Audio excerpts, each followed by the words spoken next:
लोहारू के अंदर एक ऐसा नाम राजवीर फरटिया, जिसने अपनी मेहनत से, लगन से और लोगों के बीच जाके अपनी पहचान बनाई। लगातार सामाजिक सेवा करते रहे, लोगों के बीच अपने आप को स्थापित करने के लिए हर तरीके की मुसीबतों को झेला, लोगों की बातों को सुना, जनता के बीच जो दर्द था उसको सुना। तमाम सेवाएं करने के बाद उस व्यक्ति को एक स्थान मिलता है लोहारू के अंदर, उसके नाम की चर्चा होती है और उस नाम की चर्चा के साथ ही वो प्रसिद्ध हो जाता है लोहारू के अंदर। और उसके अंदर एक विचार आता है कि एक विधानसभा क्षेत्र में वो चुनाव लड़े और लोहारू की जनता की सेवा करे। पहले भी सेवा के कई रूप अपनाए उन्होंने, जैसे गौशालाओं के लिए दान देना, गरीब घरों की बेटियों के लिए कन्यादान करना और सरकारी सेवाएं बसों के रूप में लगवाना, कॉलेज की व्यवस्थाएं करना, फीस की व्यवस्था करना, तमाम तरह की जो सहायता होती है लोहारू के अंदर, उस व्यक्ति ने सपने के माध्यम से इसको साकार करने के लिए पूरी जी जान लगा दी। लोहारू का चुनाव जैसे जैसे नजदीक आया, उस व्यक्ति की आशाएं और बढ़ी, क्योंकि हर गांव से उसको सहयोग मिल रहा था, हर गांव से व्यक्ति उसके साथ जुड़ रहा था और उसके द्वारा किए गए जो भी कार्य थे उनकी प्रशंसा हो रही थी। तमाम क्षेत्र के अंदर उस व्यक्ति की चर्चा बढ़ती जा रही थी और ऐसी चर्चा पूरे हरियाणा के अंदर भी होने लगी कि फरटिया नाम के इस व्यक्ति की जीत सुनिश्चित है। लोहारू से इस व्यक्ति की जीत के लिए तमाम प्रयास किए गए, लोगों द्वारा अनेक उनके सहयोग के लिए भी प्रार्थना की गई, याचनाएं की गई और चुनाव जैसे जैसे नजदीक आया उस व्यक्ति का सहयोग भी ऐसा बना कि वो चुनाव जीत गया। जनता के बीच जो मेहनत की थी और लोगों का जो सहयोग था, उसके लिए तमाम तरह की जो कार्य उन्होंने करने थे वो कार्य उन्होंने किए, चाहे खेल खिलाड़ी की बात हो, गरीब मजदूर की बात हो या फिर अन्य साथियों की। जिस प्रकार की सहायता होती है एक व्यक्ति की सामाजिक स्तर पे, उन सहायताओं को प्रदान किया लोहारू के अंदर। वो व्यक्ति चुनाव जीतने के बाद अपने कार्य में लग जाता है और तमाम तरह की घोषणाएं भी करता है, जैसे अपने वेतन भत्ते और आवास को लोगों के लिए समर्पित कर देता है, गौशाला के लिए समर्पित कर देता है। लोहारू के अंदर एक अच्छी चर्चा चल रही थी कि हमें एक ऐसा नेता मिला है जो सामाजिक स्तर का है, हर व्यक्ति को पसंद करता है, हर व्यक्ति की आवाज सुनता है और उसके पास जो याचनाएं लेके जाता है उसको उचित समय मिलता है और उसकी बातें सुनी जाती हैं। लेकिन जैसे ही जैसे सितंबर का महीना आता है, उस महीने में कुछ बात ऐसी होती है कि जहां तक दिसंबर तक पहुंचते पहुंचते वो बातें तुल पकड़ने लगती हैं। वो बातें थी कॉलेज के पेपरों संबंधी, जो चर्चाएं पहले से चलने लगती हैं, लेकिन ग्रामीण क्षेत्र के अंदर पता है आपको इस तरह की संभावनाएं बाद में उत्पन्न होती हैं जब ये चर्चाएं जोर पकड़ती हैं। जब ये चर्चा पूरी रूप से जोर पकड़ लेती है और पेपर का समय आता है, जैसे ही दिसंबर के महीने आते हैं,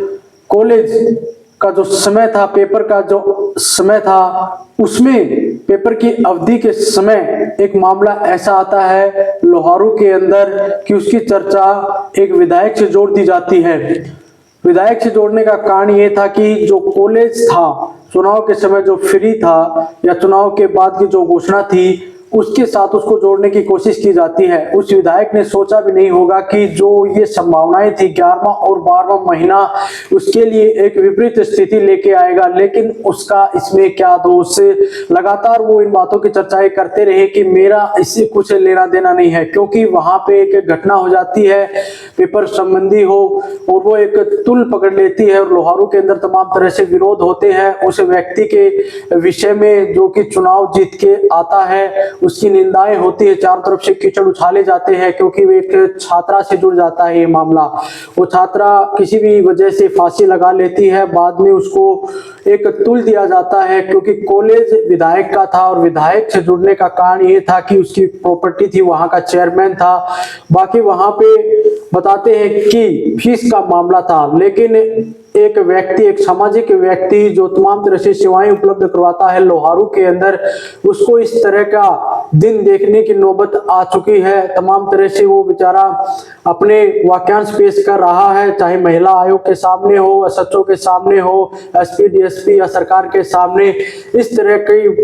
जो मनसा उसके सामने आ रही है कि लोग तमाम तरह से उसके ऊपर कीचड़ उछाल रहे हैं, अपना अपना विरोध पेश कर रहे हैं, अपनी अपनी जो बातें थी उसके लिए सामने लेके आ रहे हैं। लेकिन उस विधायक के नाम से लोहारू की जनता के अंदर विश्वास है या नहीं, इस बात को जानने के लिए उसने लोगों से अपील भी की और तमाम तरह से लोग उसके साथ नजर भी आए, क्योंकि पहले घटना की पूर्ण सूचना उस व्यक्ति के पास नहीं थी, तब तक वो बोल नहीं पाया और बोलने के बाद लोहारू की जनता के अंदर विश्वास आया है। और अब मामले की स्थिति यह है कि उसकी जांच के लिए खुद विधायक ने भी बोल दिया है, चाहे सिटिंग जज से उसकी जांच कराई जाए या सीबीआई से, कहीं भी वो पीड़ित परिवार के साथ है। लेकिन लोहारू के अंदर इस तरह के व्यक्ति के ऊपर कीचड़ उछालना एक गलत बात है, लेकिन एक पीड़ित लड़की को भी न्याय मिलना चाहिए, उसके परिवार को भी न्याय मिलना चाहिए और उसका सहयोग देने के लिए वर्तमान विधायक लोहारू की जनता के साथ है। किसी भी तरह की जांच में अगर वो दोषी पाया जाता है तो उसने स्वयं कहा है कि आप मुझे जो सजा दे मैं उसे भुगतने के लिए तैयार हूं। लोहारू की जनता के सामने अब यही बात है कि वो संयम से इस विषय के ऊपर गौर करे और जो वास्तविक बात है उसको सामने लाने के लिए प्रेरणा दे उन लोगों को जिनको वास्तविक जांच की जरूरत है, न कि उन व्यक्तियों को जो चर्चा को भड़का रहे हैं या मुद्दे को दूसरी तरफ लेके जा रहे हैं। तमाम तरह के आरोप उनके ऊपर लग रहे हैं और आए दिन अखबारों के अंदर अलग अलग प्रकार की जो चर्चाएं आ रही हैं उस व्यक्ति की आत्मा को आहत कर रही हैं, जिसने लोहारू के हित के लिए अपना सब कुछ न्योछावर कर रखा है। उस व्यक्ति के लिए हम भी चाहते हैं कि एक पूर्ण रूप से ऐसी जांच हो जिसमें दूध का दूध और पानी का पानी हो, कोई भी व्यक्ति इसमें निर्दोष ना फंसे, जो वास्तविक जो दोषी है उसी का नाम आए। एक व्यक्ति जिसने कड़ी मेहनत करके लोहारू के अंदर एक ऐसा स्थान प्राप्त किया है, तमाम बड़े बुजुर्गों की दुआएं प्राप्त की हैं, युवाओं का उसको सहयोग मिला है, मेहनत की है और लोहारू की जनता के बीच आने का उसका एक जो विचार था, एक सपना था, वो उसका साकार हुआ। उस सपने को ऐसे ना तोड़ा जाए, उसकी आत्मा को ऐसे ना दुखाया जाए। वास्तविक जांच के साथ लोहारू की जनता से भी अपील है कि वो भी उसका सहयोग दे और तमाम तरह के आरोपों को नकार के जो वास्तविक जांच है उसमें उसका सहयोग करे।